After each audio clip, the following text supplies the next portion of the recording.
बिस्मिल्लाहिर्रहमानिर्रहीम, अस्सलाम वालेकुम। हम आपको नितारा प्लस के सेगमेंट फाइनेंशियल राउंड अप में वेलकम करते हैं। आज की इस वीडियो में हम एक बहुत ही अहम मौजू गैर मुल्की कर्ज़ों या फॉरेन डेट्स पर मालूमात फराहम करेंगे। हम ये भी देखेंगे कि फॉरेन डेट्स या बैरूनी कर्जाजात किसी मुल्क की समाजी और मुआशी हालात पर किस तरह असरअंदाज होते हैं। आपसे गुजारिश है कि आप हमारे चैनल को सब्सक्राइब कर लें ताकि ऐसी ही वीडियोस आप तक बआसानी और बार वक्त पहुँचती रहें। किसी मुल्क के बैरूनी कर्जाजात क्या होते हैं? गैर मुल्की कर्जा एक ऐसा कर्जा या डेट होता है जो किसी मुल्क या हुकूमत या मुल्क के किसी अदारे या फ़र्द ने किसी दूसरे मुल्क की हुकूमत, अदारे या फ़र्द से हासिल किया होता है। ये कर्ज या डेट किसी मुल्क की बजाय किसी आलमी मालियाती अदारे जैसे वर्ल्ड बैंक, एशियाई तरक्याती बैंक या इंटरनेशनल मॉनेटरी फंड से भी हासिल किए जाते हैं। अगर हम मुख्तलिफ ममालिक के मालियाती अदाद शुमार का जायज़ा लें तो हमें दुनिया के तमाम ममालिक में कोई भी ऐसा मुल्क नहीं मिलेगा जिसने किसी न किसी शक्ल या मालियत में बैरूनी ज़राए से कर्जा या डेट हासिल ना किया हो। और अगर फॉरेन डेट हासिल करने वाले ममालिक की मालियत के तनासब से जायज़ा लें तो अमेरिका सर फहरिस्त है। अमेरिका ने अपने मुल्क के अंदर और मुख्तलिफ ममालिक और अदारों से जो कर्जा हासिल कर रखा है उसकी मालियत 30.4 ट्रिलियन डॉलर है। इसके बाद बरतानिया आता है, उसके कर्जों की मालियत 9.838 ट्रिलियन डॉलर है। इसी तरह तीसरे नंबर पर फ्रांस है, उसके बैरूनी कर्जाजात की मालियत इस वक्त 7.370 ट्रिलियन है। 2022 तक पाकिस्तान के बैरूनी कर्जों की मालियत 122 बिलियन थी। हम अब इस पहलू का जायज़ा लेते हैं कि ममालिक या हुकूमतें बैरूनी कर्जाजात क्यों हासिल करते हैं, यानी कोई मुल्क अमीर हो या गरीब उसको फॉरेन डेट की क्यों ज़रूरत पड़ती है। ये बात जहन में रहे कि कोई फ़र्द हो या मुल्क, कर्ज़े का हसूल तो एक आसान अमल होता है मगर इसकी अदायगी एक मुश्किल अमर है। इसके बावजूद ये भी हकीकत है कि दुनिया में शायद ही कोई मुल्क ऐसा हो जिसकी मईशत ज़ीरो एक्सटर्नल डेट पर चल रही हो।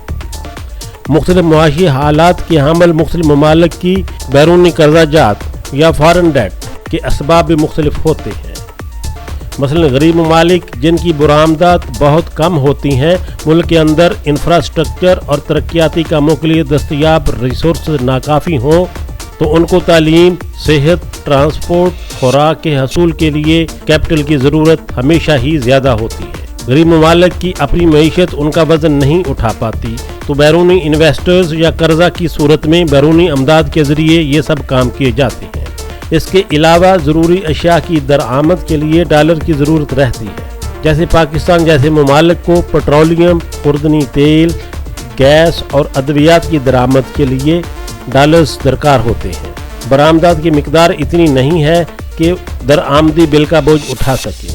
बरामदात कम हो और दरआमदा ज़्यादा हो तो करंट अकाउंट का खिसारा सामने आता है। इसको ट्रेड डेफिसिट भी कहते हैं। जब बरामदात और दरआमदात का फ़र्क ज़्यादा होगा तो कम तरक्की याफ्ता ममालिक को अपने मुल्क में इंडस्ट्री और दूसरे शुबाजात जो दरामदी अशिया पर इन्हसार करते हैं को जारी रखने के लिए ज़र मुबादला की ज़रूरत होती है। ज़र मुबादला की कमी को पूरा करने के लिए बैरूनी कर्जाजात या फॉरेन डेट्स का सहारा लिया जाता है। कम तरक्की याफ्ता ये गरीब ममालिक जब बैरूनी कर्जाजात की अदायगी में मुश्किलात का सामना करते हैं तो उनको एक बहुत बड़े डिफ़ॉल्ट का खदशा होता है जिसको सॉवरेन डिफ़ॉल्ट कहते हैं। सॉवरेन डिफ़ॉल्ट की एक मिसाल हालिया दिनों में श्रीलंका में देखने को मिली है। सॉवरेन डिफ़ॉल्ट की वजह से मुतासरा मुल्क की दरआमदात बिल्कुल ही बंद हो जाती हैं। मईशत बहुत बड़े क्राइसिस का शिकार हो जाती है। इंडस्ट्री, ट्रांसपोर्ट, बिजली, गैस, सेहत और खुराक के शोबाजात को बहुत ज़्यादा मसाइल का सामना होता है। मुल्क में महंगाई और अशिया की अदम दस्तयाबी की बिना पर एक मुआशी बहरान आ जाता है। लिहाजा कम तरक्की याफ्ता ममालिक इस नागहानी हालत से बचने के लिए मज़ीद कर्जाजात हासिल करने की तगोदौ में लगे रहते हैं ताकि सॉवरेन डिफ़ॉल्ट से बचकर मुल्की हालात को काबू में रखा जा सके। फॉरेन डेट का हसूल और फिर उनकी अदायगी कमज़ोर मईशत के हामिल ममालिक के लिए हमेशा एक सरदर्द ही बनी रहती है। अगर बैरूनी ज़राए से कर्जा ना मिले तो मुल्क नहीं चलता और अगर कर्जा मिल जाए तो उसकी अदायगी का बोझ हर फर्द पर पड़ता है। माशी सरगर्मियाँ और प्रोडक्टिविटी सिर्फ बैरूनी कर्जाजात की अदायगी पर फोकस होती है।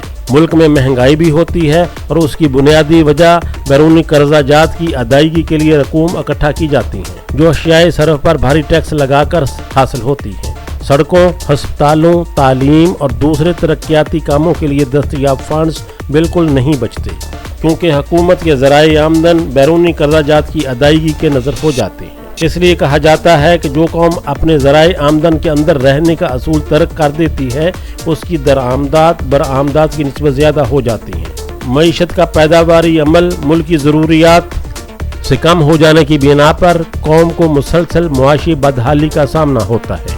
फॉरेन डेट से सिर्फ वो मईशत या कौम ही बेहतर तरीका से अपना चुंगल छुड़ा पाती है जो गैर मुल्की कर्जों को मुल्क के अंदर मुआशी तरक्की के लिए जारी मंसूबों और इंफ्रास्ट्रक्चर को बेहतर तरीका से डेवलप करके तरक्की के रास्ता पर गामजन हो जाती है। बैरूनी कर्जों का गलत इस्तेमाल मुल्क की मईशत के लिए जहर कातिल है। बदअनवान अनासर, सियासतदान, ब्यूरोक्रेसी, अफराद और अदारे मुल्की सरमाए को करप्शन के जरिए गलत इस्तेमाल करते हैं, जिससे गैर मुल्की कर्जों की अदायगी मुतासर होती है और मुल्की मईशत का पहिया जाम होने लगता है। हम आज की वीडियो यहीं पर ख़त्म करते हैं। हम अगली वीडियो में ये बयान करेंगे कि दुनिया के अमीर तरीन ममालिक जैसे अमेरिका, बरतानिया, जापान और जर्मनी वगैरह किस किस ने बैरूनी कर्जा जात का बोझ अपनी मईशत पर लादा हुआ है। अपना ख्याल रखिएगा। अल्लाह हाफिज़।